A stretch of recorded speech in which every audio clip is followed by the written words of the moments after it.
शर्मा और मध्य प्रदेश में डॉक्टर मोहन यादव और छत्तीसगढ़ में विष्णुदेव साय।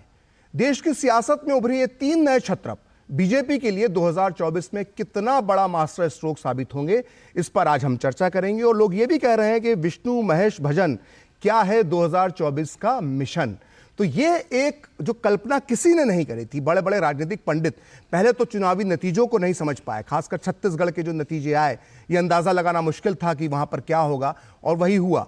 और उसके बाद जब मुख्यमंत्री चुनने की बारी आई तब भी बड़े बड़े राजनीतिक विश्लेषक और पंडितों के जो बयान थे या जो उनके कयास थे वो पूरी तरह से सही साबित नहीं हुए। और ये क्या वजह रही और 2024 में इसका क्या असर होगा, इस चर्चा को आगे बढ़ाते हैं। हमारे साथ जुड़ चुके हैं हमारे खास मेहमान। स्टूडियो में हमारे साथ मौजूद हैं समीर चौगांवकर साहब, जो वरिष्ठ राजनीतिक विश्लेषक हैं, न केवल राजस्थान बल्कि मध्य प्रदेश की राजनीति को भी बहुत गहरे तरीके से समझते हैं और देश की राजनीति पर भी उनकी नज़र होती है। वहीं जयपुर से हमारे साथ मौजूद हैं संवाददाता मुरारी गुप्ता, वहीं भोपाल से आदित्य श्रीवास्तव, और रायपुर से हमारे साथ जुड़ चुके हैं सोमेश पटेल। लेकिन पहला सवाल मैं संवाददाताओं के पास जाऊं उसके पहले मैं समीर जी आपसे पूछना चाहता हूं। समीर जी, सिर्फ हाँ या ना में बताइएगा, आपको अंदाजा था भजनलाल शर्मा के नाम का? कतई नहीं था। ठीक। अब मेरा सवाल यह है कि जो व्यक्ति आज जब ग्रुप फोटोग्राफ हो रहा था तो चौथी पंक्ति में बैठा हुआ था और सीधे सीएम बन जाता है, पहली बार एमएलए बने, कितना चौंकाने वाला यह फैसला है और यह फैसला लेने के पीछे क्या मायने हैं, थोड़ा सा बताइए। देखिए, प्रधानमंत्री नरेंद्र मोदी जब 2014 में देश की राजनीति में प्रधानमंत्री बनकर आए थे, उसके बाद उनके हर निर्णय चौंकाने वाले रहे, वो चाहे संगठन की दृष्टि से हो चाहे मुख्यमंत्री के चयन की दृष्टि से। अब जैसे हरियाणा में मनोहर लाल खट्टर को जो चुना गया था मुख्यमंत्री के रूप में, पहली बार विधायक बने, मुख्यमंत्री बना दिया। महाराष्ट्र में देवेंद्र फडणवीस को सीधे मुख्यमंत्री बना दिया। हमें कई ऐसे उदाहरण देखने को मिले कि हमने आसाम में देखा कि कांग्रेस से आए हुए हेमंता को मुख्यमंत्री बाद में बना दिया गया। मुझे ऐसा लगता है कि भारतीय जनता पार्टी ने जो तीन राज्यों के अंदर निर्णय लिए हैं, राजस्थान, मध्य प्रदेश, छत्तीसगढ़ में, आप देखिए तीन राज्यों में 25 साल से जो स्थानीय क्षत्रप थे, रमन सिंह को आप देखिए 15 साल मुख्यमंत्री रहे वहाँ पर, वसुंधरा राजे राजस्थान की 25 साल से निर्विवाद नेता रही है, शिवराज सिंह चौहान लगातार 18 साल मुख्यमंत्री रहे। इन स्थानीय बड़े नेताओं को दरकिनार कर नए नेतृत्व को लाना, मुझे लग रहा है ये उसी दिन तय हो गया था जिस दिन प्रधानमंत्री नरेंद्र मोदी ने इन तीनों राज्यों के अंदर चुनाव प्रचार अभियान की कमान अपने हाथों में ली थी और इन स्थानीय नेताओं को पीछे कर खुद अपने कंधों पर सत्ता की वापसी की जो पटकथा उन्होंने लिखी कि मैं अपने दम पर मध्य प्रदेश, राजस्थान और छत्तीसगढ़ में सरकार लेकर आऊंगा, भारतीय जनता पार्टी को बहुमत दिलाऊंगा। मुझे लग रहा है ये उसी दिन तय हो गया था कि इन तीनों राज्यों के अंदर भारतीय जनता पार्टी सत्ता में आने के बाद नए चेहरों पे आगे बढ़ेगी। और मुझे लगता है अब इन परिणामों के बाद चुनाव में भी ये बता दिया गया है। ठीक है, आपने कहा नए चेहरों पर आगे बढ़ेगी, अभी तक तो मुख्यमंत्री और उप मुख्यमंत्रियों के नाम हो गए। मुरारी से हम ये जानना चाहेंगे, जयपुर में मौजूद है हमारे संवाददाता मुरारी गुप्ता। मुरारी, एक चौंकाने वाला फैसला राजस्थान से आज जयपुर से निकल कर आया, अब जब शपथ होगी तो क्या मंत्रिमंडल में भी कुछ चौंकाने वाले नाम हो सकते हैं?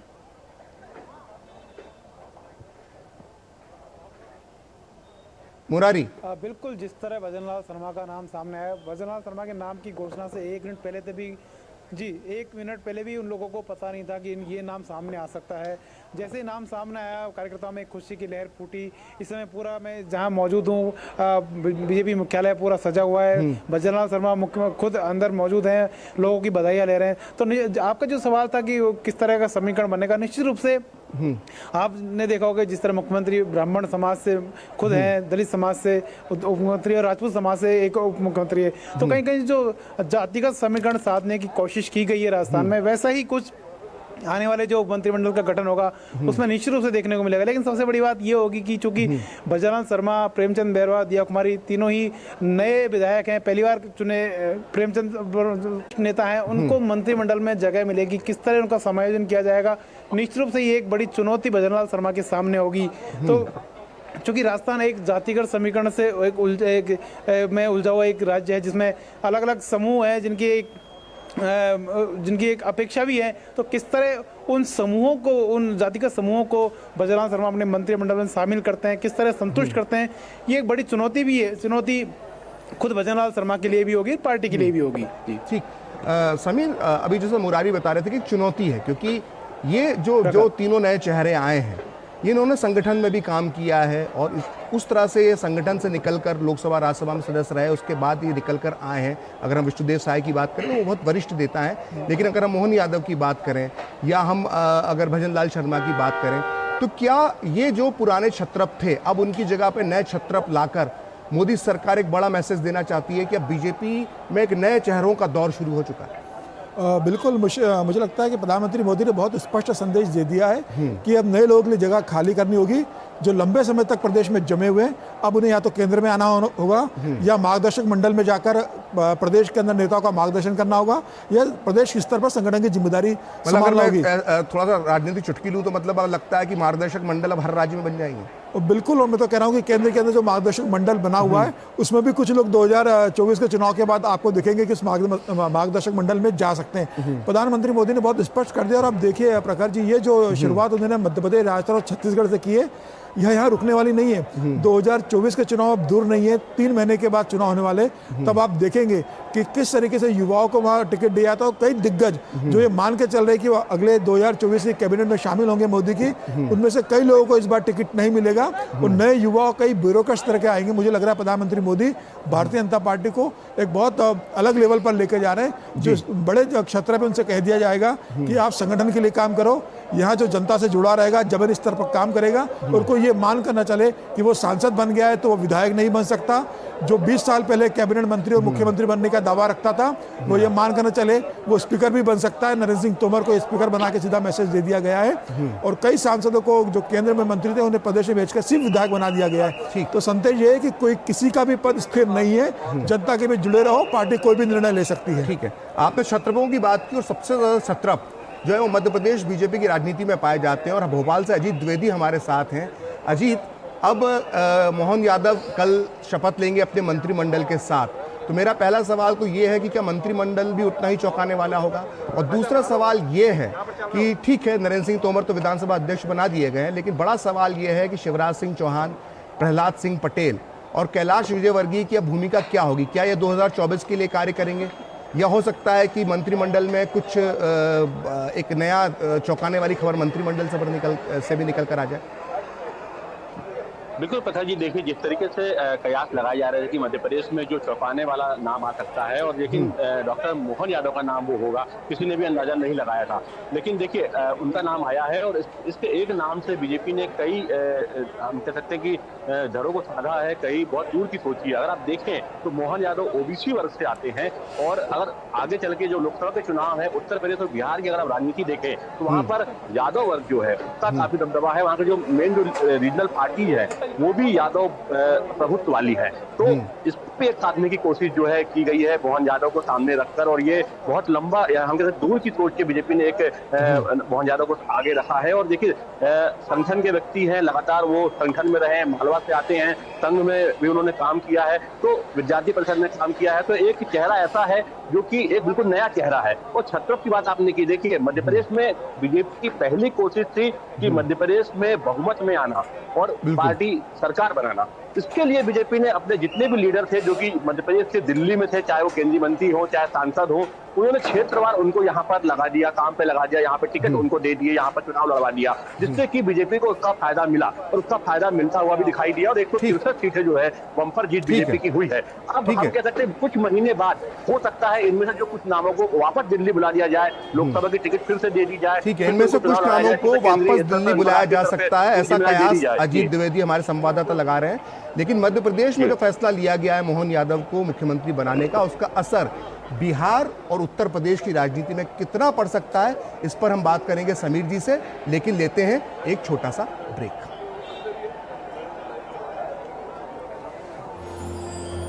साल, बरस और सदी नहीं, एक युग गुजर जाएगा, उम्र न पूछो वंडर की, जब फर्क नजर आएगा। वंडर सीमेंट, फर्क नजर आएगा। लाइफ में फाइनेंशियल आजादी के लिए एनपीएस जरूरी है। रिटायरमेंट में फाइनेंशियल आजादी रहे जारी, एनपीएस से आज ही करे तैयारी। एनपीएस जरूरी है। मोदी सरकार की गारंटी, सस्ती दवाई, अच्छी दवाई, कम से कम 75% डिस्काउंट। अब तक जरूरतमंदों के 23,000 करोड़ रुपए बचे। हमारा संकल्प विकसित भारत। लेट हो गया आज तो। अरे बेटा नाश्ता तो करते जाओ। मम्मा फिर से वही बोरिंग नाश्ता। अच्छा मम्मा तुम्हारा ही घास फूस वाला नाश्ता मुझे नहीं करना है। वैसे भी ऑफिस के बाहर क्या मस्त पकौड़े वाला है, अब से मेरा नाश्ता वही होगा।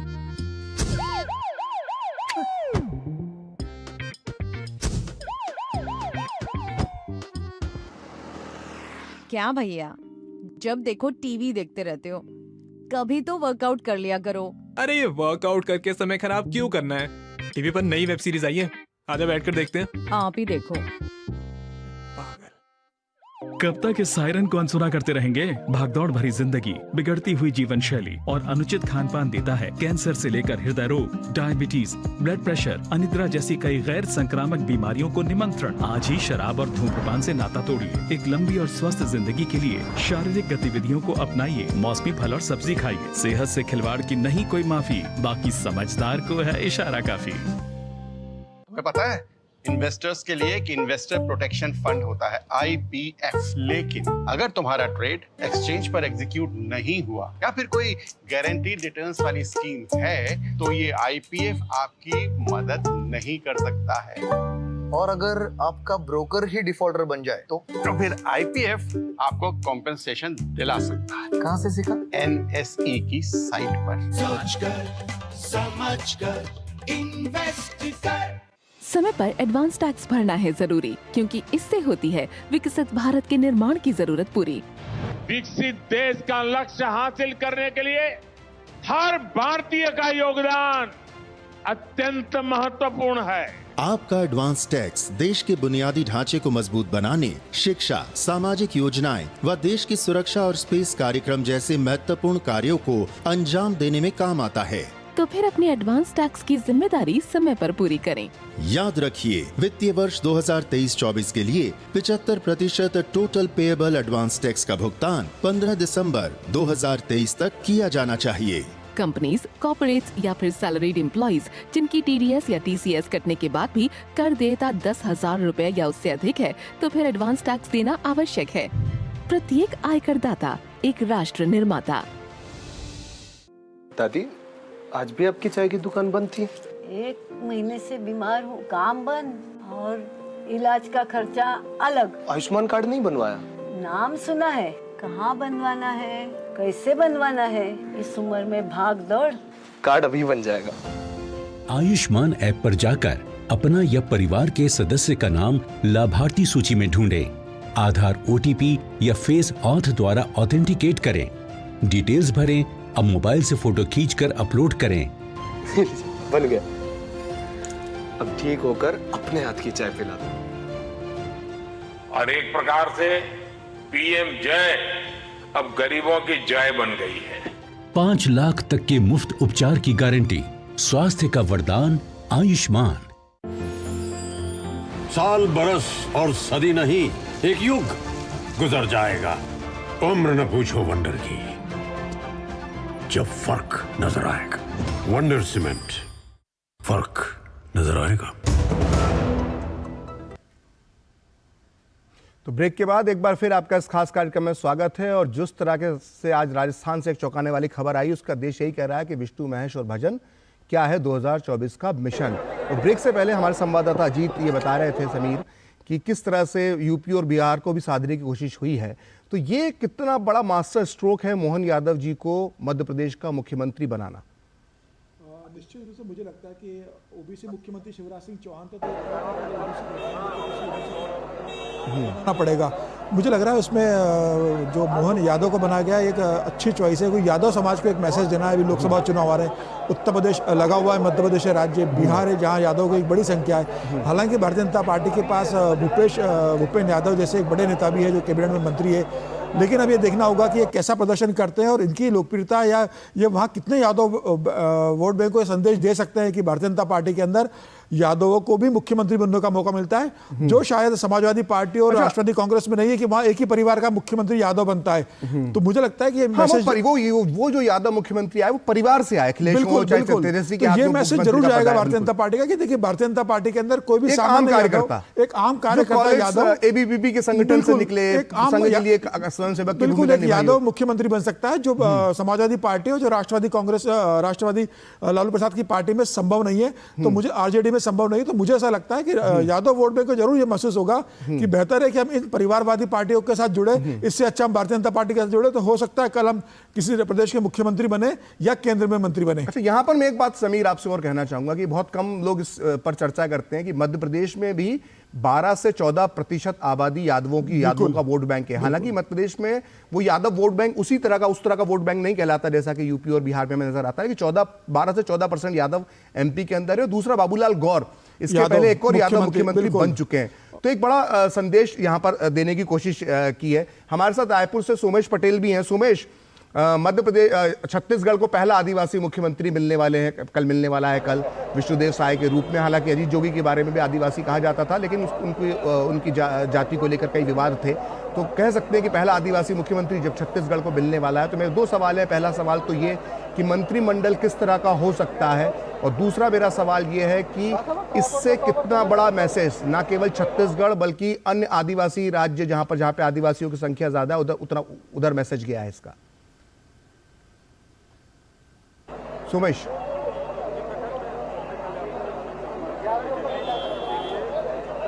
लगता है हमारे संवाददाता सोमेश तक हमारी आवाज नहीं पहुंच पा रही है।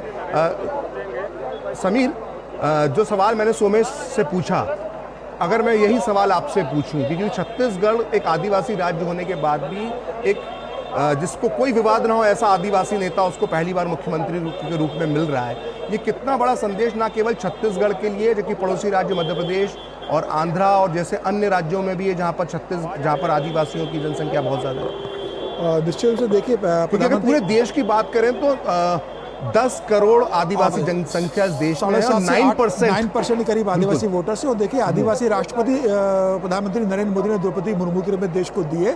और आदिवासी छत्तीसगढ़ के अंदर आप देखेंगे, छत्तीसगढ़ हो, मध्य प्रदेश हो, राजस्थान हो, इन तीनों राज्यों में आप अगर देखोगे तो आदिवासी जो सीटें वहाँ भारतीय जनता पार्टी का बहुत बेहतर प्रदर्शन हुआ है। और छत्तीसगढ़ के अंदर तो आदिवासी क्षेत्रों में भारतीय जनता पार्टी ने अच्छा प्रदर्शन किया है। मुझे लगा है पूरे देश को ये मैसेज देने की कोशिश है कि भारतीय जनता पार्टी आदिवासी, SC, ST, OBC या समाज के सभी वर्गों को साथ लेकर चलती है। मुझे लग रहा है एक बेहतर निर्णय रहा है आदिवासी वर्ग को देने के लिए। और आप देखेंगे, आदिवासी मुख्यमंत्री दिया तो एक ब्राह्मण उप मुख्यमंत्री भी छत्तीसगढ़ के अंदर दिया है, और OBC प्रदेश जो अध्यक्ष है उनको उप मुख्यमंत्री बनाया। आप देखेंगे तो ये बात महत्वपूर्ण है कि ये जो बनाए गए हैं डिप्टी CM, ये ऐसा नहीं है, मतलब अरुण साहब ने बहुत जबरदस्त काम किया था, प्रदेश अध्यक्ष, सांसद रहे, उन्होंने काम किया। और शर्मा जी का ये था कि जिस तरह हिंदू चेहरा उभर कर आए कवर्धा से, उन्होंने मोहम्मद अकबर को हराया जो सबसे ज्यादा वोटों से 2018 के अंदर चुनाव जीते बड़े बाहुबली माने जाते थे। और अमित शाह जी ने जब छत्तीसगढ़ में प्रचार किया था कवर्धा में, तो उन्होंने उस सीट को चुनौती के रूप में 2 महीने जेल में रखा बघेल सरकार ने, और वो उसके बाद आए। सोमेश, जो कल मंत्रिमंडल बनेगा, कल जो शपथ लेंगे मंत्री विष्णुदेव साय जी के साथ, उसमें किस तरह का आपको प्रतिनिधित्व दिखाई दे रहा है? क्या खबर है आपके पास? प्रखर, मैं आपको सबसे पहले बताऊंगा, कल बीजेपी के शपथ ग्रहण जो होने वाला सबसे महत्वपूर्ण दिन है। जुलाई में प्रधानमंत्री मोदी पहुंचे थे और उन्होंने चुनावी शंखनाद किया था, और कल उसी शंखनाद में जो प्रदेश के मुख्यमंत्री हैं विष्णुदेव साय वहां शपथ लेंगे। जो हमारे पास जानकारी है, सरगुजा संभाग की 14 सीट इस बार बीजेपी के खाते में है। तो कहीं ना कहीं जसपुर जिले के रहने वाले हैं विष्णुदेव साय, तो इस इलाके में जिस तरह से बीजेपी का दबदबा रहा है, तो 14 सीट यहाँ पर जीत हासिल की। उसी तरह से बस्तर का जो क्षेत्र है, बस्तर के क्षेत्र में कांग्रेस 12 सीट पर थी, तो कहीं ना कहीं जो सीट आई है 12 सीट का है। छत्तीसगढ़ में जिस तरह से आदिवासी मुख्यमंत्री की चर्चा हो रही थी, तो छत्तीसगढ़ को आदिवासी मुख्यमंत्री मिल गया। जो विष्णुदेव साय है, इनके लिए मुख्यमंत्री की कुर्सी उतनी आसान नहीं थी। मुख्यमंत्री के दौड़ में जिस तरह से नाम चल रहा था, छत्तीसगढ़ के पूर्व मुख्यमंत्री डॉक्टर रमन सिंह, सरोज पांडे, तमाम ऐसे लोग हैं जिनका नाम चल रहा था दौड़ को लेकर। तो कहीं ना कहीं जिस तरह से आदिवासी चेहरे की बात हो रही थी, तो आदिवासी एक चेहरा मिल गया है। विष्णुदेव साय की अगर बात करो तो पंच, फिर उसके बाद विधायक, फिर सांसद, एक पंचायत चुनाव से वो सीधे जो है वो रायपुर के मुख्यमंत्री आवास तक पहुंचे। ठीक है, मैं यहाँ पे रोकूंगा सोमेश आपको। फिलहाल लेते हैं एक ब्रेक, और ब्रेक के बाद समीर से ये जानने की कोशिश करेंगे कि ये जो 3 राज्यों का जो कुल मिलाकर जो मुख्यमंत्री चुने गए हैं उसका 2024 में क्या इफेक्ट पड़ेगा, ये हम जानेंगे समीर से। लेकिन लेते हैं एक छोटा सा ब्रेक। तुमने नौकरी छोड़ दी, अब आगे क्या प्लान है? Full time mutual fund distribution. बेटा, इतने में घर कैसे चलेगा? पापा, मेरे पास 150 क्लाइंट्स ऑलरेडी हैं और नए क्लाइंट्स मिलते रहते हैं। अब नौकरी छोड़कर full time mutual fund distributor ही बनूंगा। आप भी मेरी तरह म्यूचुअल फंड डिस्ट्रीब्यूटर बन सकते हैं। जानिए कैसे? mfdkareshuru.com पर। तो करें शुरू। अब क्या देख रहे हो पापा? तुम कहते हो ना कि स्टॉक मार्केट में बहुत सोच समझकर इन्वेस्ट करना चाहिए, बस थोड़ा सा ज्ञान ले रहा हूं। किससे? हर एक स्टॉक्स एक्सपर्ट है, मस्त एजुकेशनल वीडियोस बनाता है और अच्छी इन्वेस्टमेंट की टिप्स भी देता है। पापा, इन वीडियोस पे ना जाएं, अपना रिसर्च खुद करें या सेबी रजिस्टर्ड इन्वेस्टमेंट एडवाइजर से संपर्क करें। एजुकेशन के नाम पर कुछ इन्फ्लुएंसर्स अक्सर इन्वेस्टर को मिसगाइड करते हैं, नुकसान आपका होगा। सोच कर समझ कर इन्वेस्ट कर। साल बरस और सदी नहीं, एक युग गुजर जाएगा। उम्र न पूछो वंडर की, जब फर्क नजर आएगा। वंडर सीमेंट, फर्क नजर आएगा। लाइफ में फाइनेंशियल आजादी के लिए एनपीएस जरूरी है। रिटायरमेंट में फाइनेंशियल आजादी रहे जारी, एनपीएस से आज ही करें तैयारी। एनपीएस जरूरी है। तो ब्रेक के बाद एक बार फिर आपका स्वागत है, और हम चर्चा कर रहे हैं कि किस तरह से मध्य प्रदेश और छत्तीसगढ़ के बाद अब जयपुर से भी, राजस्थान से भी जो है कोई चौंकाने वाला नाम सामने आया, और भजन लाल शर्मा अब राजस्थान के नए मुख्यमंत्री होंगे। इसका क्या असर 2024 में होगा, इस पर हम चर्चा करना चाह रहे थे, लेकिन समय का अभाव है और इसलिए इस चर्चा को यहीं विराम देना होगा। समीर, आप हमारे इस कार्यक्रम में जुड़े, आपका बहुत बहुत धन्यवाद। वहीं जयपुर से संवाददाता मुरारी गुप्ता, भोपाल से अजीत द्विवेदी और रायपुर से सोमेश पटेल, आप तीनों का बहुत बहुत धन्यवाद।